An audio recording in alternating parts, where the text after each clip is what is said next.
По дальности нормально, правіше 40. The commander of a Ukrainian mortar platoon, call sign Witch, barks orders to her drone operator, call sign User, on the southern edge of Bakhmut. She needs User to give her eyes on the target so she can tell Pidsumki, one of her mortar operators, it's time. Eyes focused on the monitor, watching, waiting for impact, so she can recalibrate for the next volley from her battlefield bunker in this rare view of how Ukrainians on the ground and below it fight the counteroffensive. Our occupation is to defend our infantry, to make the fire in front of our front line. I remember this. We met up with Witch, a Ukrainian lawyer turned warrior in Chasiv Yar, a battle-scarred village 6 miles from Bakhmut, jolted 24/7 by the sound of outgoing Ukrainian artillery. We were just hearing a howitzer right there. That's a big howitzer. Witch directs her fire at the Russians from much closer. That's the marvel of mortars. Their boom may be smaller than artillery, but their impact resonates, especially large. Their portability advantageous in a war in which Ukraine's infantry is forced to move by foot, since tanks and other heavy armor would be caught in Russian minefields and artillery traps. We can move very fast with mortar, and we can change our position, and we can give a fire from different places.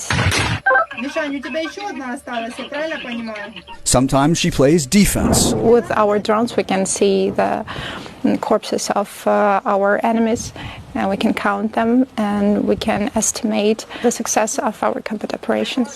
How successful have you been? If 30% of our enemy is dead or injured, that means this unit cannot go forward.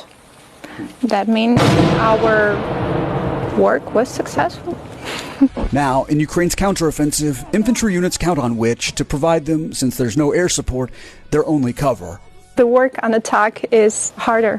Harder? Why? It's more complicated because we are moving forward and we have to be closer to our infantry units, and there is not a lot of firing positions. This is not so easy because our ammo is very heavy. And of course the Russians are targeting you. Of course. We are the main target for Russians. It's my job. I like it. What do you like about it? Now for me it's a time of revenge. Time of revenge. Exactly. Have you been getting revenge? Yes.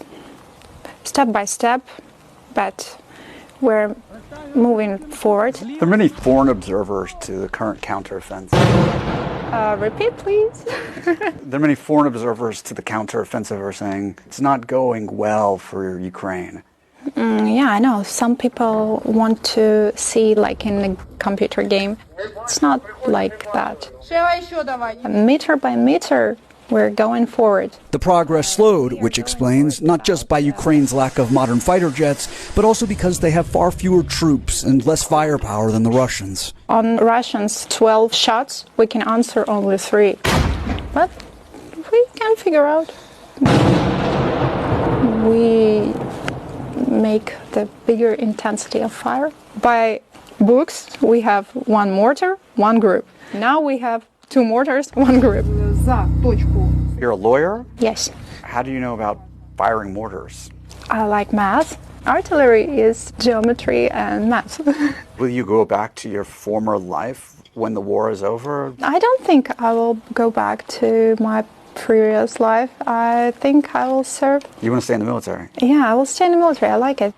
Witch, in war, found a world in which she feels more comfortable, better suited to thrive than her former civilian office environment. My friends called me a tank. A tank. A tank. Because if I want to do something, I will do anyways.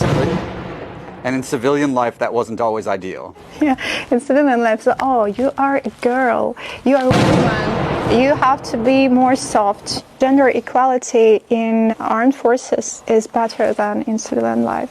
There's still one part of civilian life that she values more than any other. I'm a mother. I have a 7-year-old son. Do you ever ask yourself, am I taking too much risk when I'm a mother? I'm asking myself another thing. As a mother, I have to show the good example for my son. I showed my son that the most important thing is freedom and respect of human rights. I have to ask, your call sign, which? I promise I will tell about the story of this call sign, but after war, because it's a little bit dangerous to talk about it now. Predictions from where you are on the ground. When is this war going to be over? I don't think that war will be over very soon, because this is a very big process. A long war of attrition, innovation, and transformation, from mother to warrior, lawyer to mortar unit commander, and citizen to soldier. Jason Bellini, Scripps News in the Donbas region of Ukraine.